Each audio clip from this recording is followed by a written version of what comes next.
ကိုဝယ်တဲ့အခါမှာ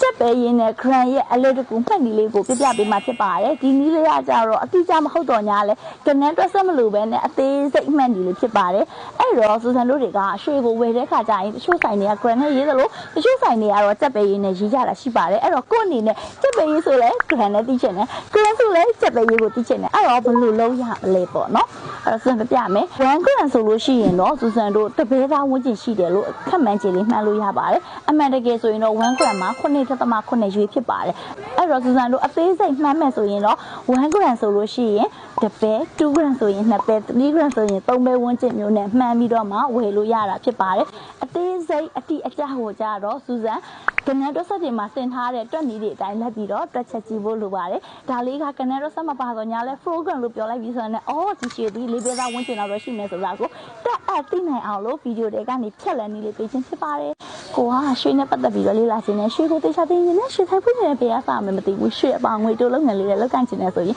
သူစမ်းစီမှာရွှေပညာကိုမှအခြေခံအစစ်မြင့်မွန်းမဲ့ကုန်တယ်ပဒိန်နိုင်စစ်ဆိုင်ဖွင့်နိုင်တဲ့အထိသင်တန်းတွေကို online class အပြင်အတွင်းနေနဲ့မော်လမြိုင်ဖန်အန်းပြီးတော့ရန်ကုန်ပသိမ်မန္တလေးမျိုးတွေမှာဖွင့်လှစ်နေပြီဖြစ်တဲ့အခါကျမှဒီရောက်လေးပြင်ချင်ဆိုရင်ဗီဒီယိုကို screenshot ပြီးတော့အမြင်လာကြိုင်ဖို့ဖိတ်ခေါ်ပါတယ်ကျေးဇူးတင်ပါတယ်